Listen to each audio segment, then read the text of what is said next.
day 1D.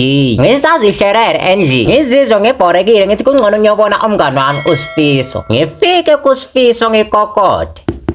Sifiso, uSifiso athi jikera ngare. Hayi khona mani kokota ra bathi ni jikere ngare. Mani kokota ngare bathi ni jikere ngapha. Ayi uSifiso wathanda ukujikisana. Nivela ningene emnyango. Samkero ngari wami ngavakasherwa nguwe namhlanje. Wenze njani? Ayi Sifiso mani benibhorekile manje nabona ukuthi ngcono nivakashera umngani wami uSifiso. Oh manje wajama ngezinyawo Samkero. Hlala phansi. Ngivele ngirarera uSifiso ngihlare phansi. Hayi bo Samkero angithi hlala phansi ngithi hlala esitulweni. Hayi Sifiso wena uthe ngihlare phansi azange washo ukuthi ngihlala esitulweni. Nivele nisokume nihlala esitulweni. Mara Samkero yazi ubhuti wami lo wase KZN uphukele i-wheelchair. I-wheelchair ushore imoto re abantu bakurimara re wakuyiphusha so. Re moto re yakuhamba mahara ingafaki ipetrol. Yiyo leyo i-wheelchair. Kanti ubhuti wakho yini rento re yayenzeka kuye ukuthi manje ahambe nge-wheelchair? Washayiswa imoto warimara inyawo then wathola izimali lezi zama road accident funds. Ubhuti wakho warimara maceda wathola imali. Wathola imali. Manje wathola malini so? Wathola 4.5 million. Sifiso wathola imali engaka? Kusho ukuthi phela kurura kuthola imali eningi warimara wathola imali. Ngivele nibuyele ekhaya. Ngifike ngihlare phansi ngicabanga. Ngithi kusho ukuthi nami ngingayithola imali. Kungcono ngifonele umalume wami uJafta ngimtshela ukuthi aboreke imoto yakamngani wakhe azwa kungichayisa bese ngithola imali. Ngithathe ifoni ngifonele umalume wami uJafta. Hello malume Jafta. Yimi uSamkero ngicela ukuthi uboreke imoto kamngani wakho bese sihlangana lapha eN4 efreeway uzongichayisa please. Umalume Jafta avele athi hayi Samkero yini la ingqondweni yakho? Wacabanga ukuthi mina ngingaboreka imoto just for ukuchayisa wena. Yini wavema insango? Hayi yakera malume Jafta ngoba ngiyakubona ukuthi vele awufuni kunibona niphumelele empirweni. Bye bye.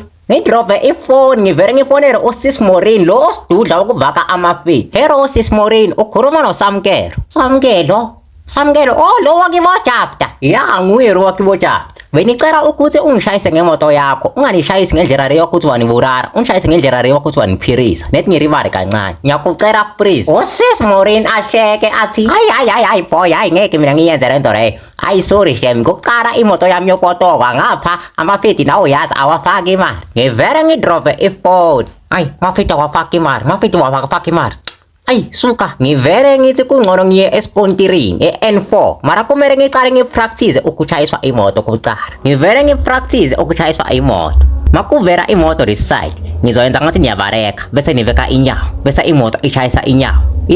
Lero iplan iri right. Ngivele nibheke izimpahla zokuchayiswa imoto. Hayi abantu abachayiswa imoto abagcoki amajini bagcoka ama-overall nama-boots. Nivele nigcoke ama-overall nama-boots. Nivele nifike eN4 nibone amakari wakugijima. Ngithi kungcono ngivele ngenze into engiyizele la eN4. Kuvele iGolf 7R 2020 model eli-green with sunroof and tinted windows. Ngivele ngingene endleleni ngiyenze into engiyipracticile endlini. Ngayenza ngathi ngiyabareka nabeka inyawo endleleni. Imoto ivele ichayise inyawo. Navele nawera phansi nacureka nafenza. Udriver wemoto wanivusa. Hey buti vuka. Nkosi yami ngivulele umuntu nkosi yami. Vele athathe ifoni afonele umngani wakhe uSamson. Hey Samson ndoda kuphela ngishayisa umuntu ngimbulele la endleleni. Ivele nivule amehlo nivuke. Wathi ubulele umuntu. God uvukile Hey Samson ngizakufonela ntambama ndoda. Buti ngiyacorisa. Ubhuti driver avele akhiphe iwarrant. Phakathi kwewarrant avele akhiphe 10,000 anginike athi buti askis man nayo imali enginayo ukukhomba ukuthi ngiyacolisa. Ngithi kuya hayi buti driver ninika 10,000 imali encane kangaka. Wena vele unikhapha esibhedlela ngiyoranda amamiliyoni wami. Esibhedlela akunankinga buti asiphuthumele khona. Sisesendleleni ngimtshele ukuthi buti driver ngiyazibongela ukuthi ungishayisa ngemoto yakho. Abantu these days abasafuni ukushayisana ngezimoto zabo. Ngiyazibongela. And nami mangithola imali yami ngifuna ukuthenga imoto bese ngichayisa omunye umuntu azothola imali. Angisho sasizana buti driver. Buti sasizana. Sifike esibhedlela udokotela athi kimi buti mangibheka la kuma x-ray wakho nyawo rakho rigobekile kusho ukuthi riphukile nedoro rakho serigamukile so angeke wasakhona kuhamba kahle sizokunika ama crushes namaphilisi wama pain bese ubuyela endlini. Hayi dokotela yini ngoba ufuna kunirova? Hayi mina nifuna amaphilisi nama crushes nemali. Imari manje bhuti? Hayi dokotela, mina ngicabanga niruvi. Why abanye abantu bamarimara nibanika imali? Nobhuti kaSifiso washayiswa imoto warimara bese wathola imali. Kuvele kungene umamami emnyango. Ngizame ukubareka mara ngingakhoni kahle. Yayibona samkelo ubarekani? Nifuna ukuyochama musimama. I-toilet ingafa wena uyare. Yazibona ukuthi unamanga. Oh, bese nikhohliwe. Yeyihlala phansi wena. Ngifuna ungitshele kahle ukuthi yini lento okuyenza ukuthi uyozichayisisa ngemoto lena. Bawungafa lapha endleleni uzothini? Mani ngafa nizothini?